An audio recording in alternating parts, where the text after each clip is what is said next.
What is up, chefs, foodies, and students? Welcome to Everybody Knows. I'm Anders. I'm so glad you're here. Let's get started.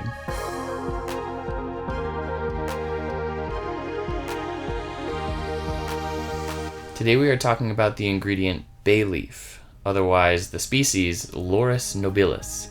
And it's probably no surprise, but this ingredient comes from the Mediterranean. It's currently well known in cuisines from all over the world, but if you're investigating origins and cultures, be sure to research the time period as well, since many foods are brought to cultures from elsewhere or developed over time. As we're looking at this ingredient, we actually have something special, which is a traditional dried bay leaf, but we also have a fresh bay leaf, and it may or may not be because I have a bay leaf tree.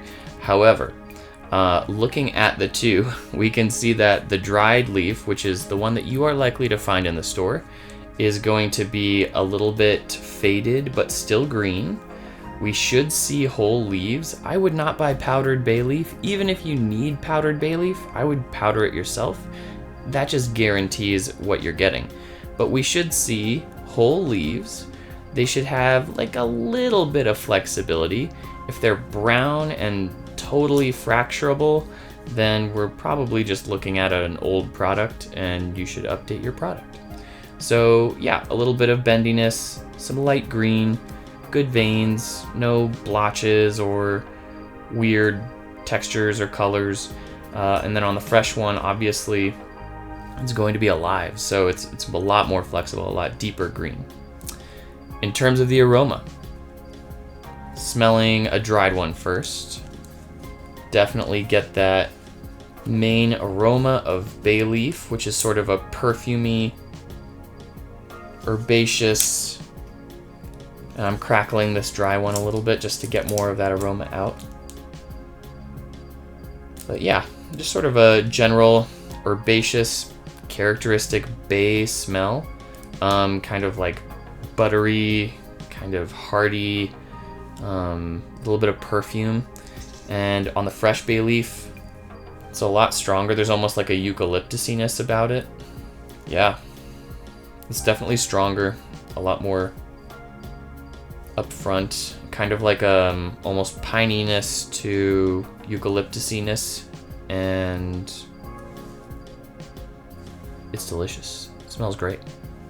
The only thing I would say to watch out for is anything that doesn't look like it should, or maybe smell like it should. Let's take a quick look at the universal aroma wheel and see where bay is on that. As we look at the wheel, we're gonna be in this whole big category of vegetative, and within vegetative, we'll be looking at, herbaceous right here, and within herbaceous, we will be looking at aromatic and herbal. And we can see that bay lies right down here. And it's right underneath sage, which I could see.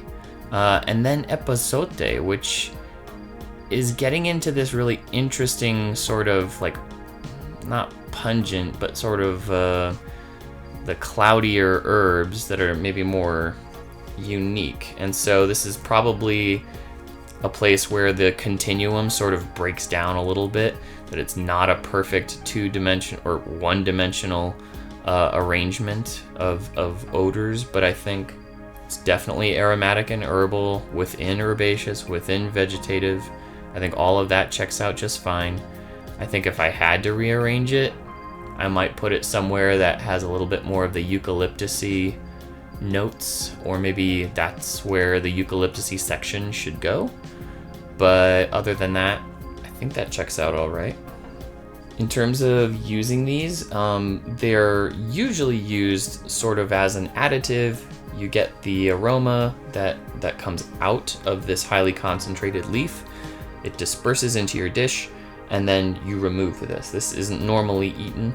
However, you can use it in a powdered state that's completely edible, or if you're pureeing a soup and you choose to leave your bay leaf in, that's totally fine. Just make sure you're not going to have anyone chomping down on this as they eat, because it's pretty tough. So unless it's pureed, this is usually in for flavor and then removed after.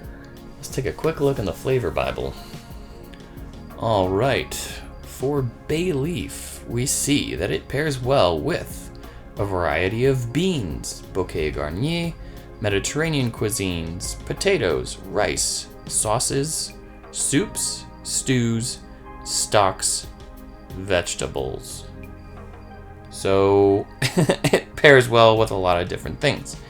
I think in my mind, I would stick towards the Mediterranean cuisines and stick towards things that are a bit hearty or have blends of herbs in them. However, I could see bay leaves being quite successful in different cocktails or other sweeter or more pastry sort of dishes because it has that floral component to it, or that eucalyptusiness that maybe kind of gets towards cardamom and or other herbs that sort of have that complexity to them.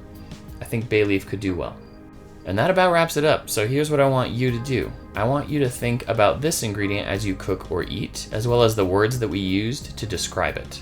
Have you used this ingredient successfully or in a way that you think like, yeah, that was so good, or that really highlighted bay leaf? What was it? I want to know. Do you like this aroma? Why or why not? Do you agree or disagree with what I've shared with you today? Any of those answers to those questions, please throw them in the comments. I would love to read them. I hope this video made sense and got you thinking about the aroma of bay leaf. Thank you so much for watching. If you want to help me get an ingredient to feature in a video, please send me an email or a private message. If you would like to join the Food Aroma Nerdery, go ahead and subscribe and you'll see all my latest vids. And if you would like either a large poster or digital version of this aroma wheel that I've built, please take a look in the description for links. Thanks so much. Bye.